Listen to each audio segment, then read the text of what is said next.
Bonjour, nous sommes sur la chaîne YouTube puis des éditions Piamo. Est-ce que tu peux te présenter en quelques mots succincts, s'il te plaît? Avec plaisir, bonjour. Je m'appelle Pauline, j'ai 32 ans et je viens d'écrire mon tout premier roman, qui est Entre les étoiles et la terre. D'accord. Je vois que c'est signé Jua Kidogo. Tu peux expliquer ce pseudonyme? J'ai utilisé ce pseudonyme parce que je trouve qu'il se réfère très bien à ma philosophie de vie. J'aime beaucoup dire que derrière chaque obstacle, chaque épreuve... Tu m'as pas expliqué pourquoi ça s'appelait. Qu'est-ce que ça voulait dire, Jua Kidogo? Parce qu'on ne sait pas si tu es un mage sénégalais. Je recommence. Hein? Jua Kidogo, ça veut dire un petit peu de soleil. Et je trouve que ça se réfère très bien à ma philosophie de vie. Parce que j'aime beaucoup dire que derrière chaque épreuve de la vie, derrière chaque difficulté que l'on a, il y a toujours possibilité de trouver un petit peu de positivité. Et en parallèle, dans la vie, derrière chaque nuage, il y a toujours un petit peu de soleil. Dans quelle langue alors ça veut dire, Jua Kidogo? C'est du Swahili et ça vient de la Tanzanie. Et pourquoi c'est le choix de cette langue? Parce que la Tanzanie, c'est le tout premier pays dans lequel je suis partie quand j'ai eu envie de découvrir le monde par mon propre regard. Et tu as fait le tour du monde? J'ai fait un petit bout. J'ai fait l'Asie en grande partie et je compte bien faire l'Amérique du Sud prochainement.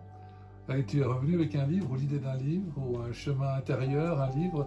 Alors je crois que c'est un conte initiatique, c'est ça? Oui, tout Alors à fait. raconte-nous un petit peu ce qu'il y a dans ce livre et qu'est-ce qui a conduit à écrire ce livre. Alors ce qui a conduit à écrire ce livre, c'est que j'ai eu un profond besoin.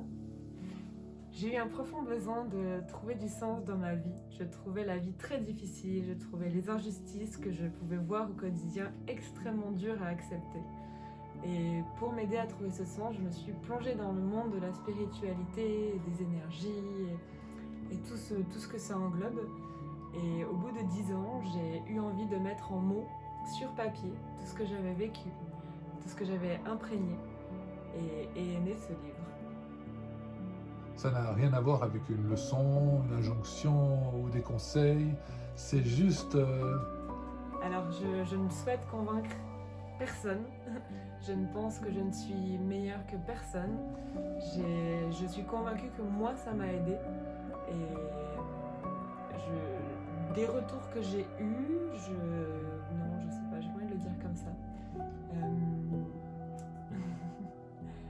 C'est pas facile de raconter. Moi, j'ai l'avantage sur les gens qui nous écoutent pour l'instant, la plupart d'entre eux ne l'ont pas encore lu.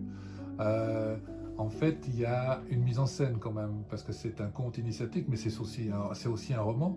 Oui. Il présente des personnages. Qu'est-ce que tu as imaginé pour dire des choses aussi intimes, complexes, sensibles, intuitives? Alors j'ai repris un peu cet archétype de ce guide qui va donner ses enseignements à, pour le coup c'est une âme qui ne s'est encore jamais incarnée sur Terre et qui est presque prête à s'incarner, mais elle a encore quelques petites choses à apprendre. Et du coup il y a deux moments très différents dans le livre. Il y a ses partages avec son guide.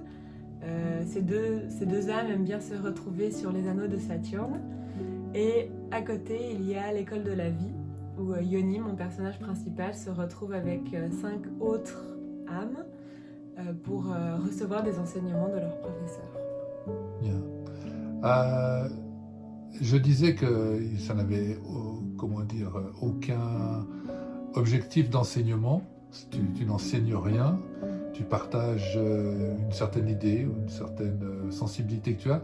Alors moi j'ai trouvé qu'il y avait beaucoup de lumière et de fraîcheur dans ce conte. Et c'est quelque chose auquel tu t'es attaché à mettre, que j'imagine, c'est pas hasard.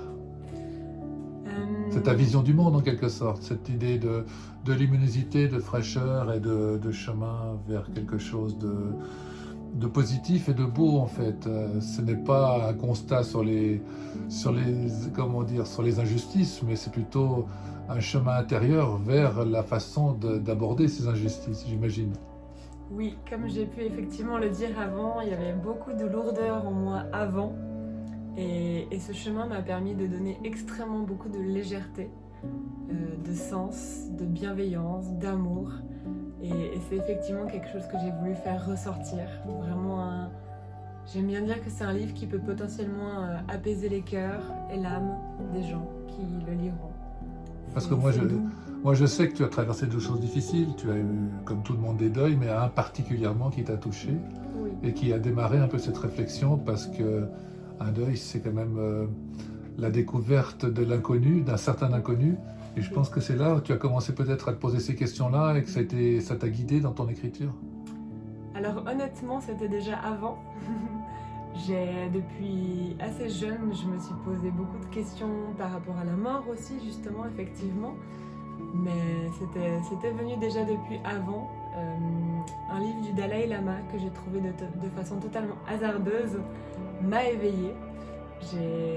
À la suite de cette première lecture, je n'ai absolument rien compris. Mais par contre, j'ai pu me rendre compte qu'il existait une autre façon de voir la vie, une façon justement, encore une fois, beaucoup plus légère, beaucoup plus sensée, qui faisait du bien, encore une fois, à l'âme, au cœur, à la tête. Et c'est par la suite ce qui m'a aidé à traverser ce deuil, suivi d'un autre deuil, suivi des épreuves du quotidien par lesquelles on passe toutes, mais qui est pour moi aujourd'hui beaucoup plus facile à accepter avec cette vision-là de la vie. Bien, est-ce qu'il y a quelque chose que tu as envie de dire ou une question qu'on ne te pose jamais à laquelle tu aurais aimé une question que tu aurais aimé qu'on te pose? Alors je rêve du jour où je pourrais répondre à cette question parce que pour l'instant je ne suis encore qu'une très grande apprentie dans ce monde-là, donc on ne m'a pas encore posé énormément de questions. Je me réjouis de ce jour-là où je pourrais répondre spontanément quelque chose. Si je dois ajouter un dernier mot, pour moi c'est important effectivement de redire que le but n'est pas de convaincre qui que ce soit, mais que par contre, amener de l'amour, amener de la légèreté, amener du sens dans ce que l'on vit, ça c'est chouette. Et que je pense que potentiellement mon livre en a la capacité. Bien. Et j'espère qu'il le fera. On le trouve où ce livre? Chez les éditions Piamo. Voilà, qui est actuellement en commande sur internet, dans quelques librairies en France. Et je l'espère bientôt dans quelques librairies en Suisse. Parfait. Commandable dans le monde entier. Bon, ben écoute, on s'en voit bientôt pour une autre rencontre Avec grand plaisir. après qu'il y ait des retours de lecture qui nous soient revenus et on essaiera d'échanger encore. On le fera peut-être de façon différente, en visio cette fois-ci, parce que tu seras en Suisse. Oui. Et j'espère que nous, en tant qu'édition Piamo, on te souhaite une longue vie. On a eu un grand coup de foudre pour ton livre. Ça faisait longtemps qu'on cherchait un autre auteur à éditer avec ceux que nous avions déjà. Donc, bienvenue chez nous. Et puis, longue vie à ton livre. C'est tout ce qu'on peut te souhaiter de mieux. Mais merci bien. C'est gentil.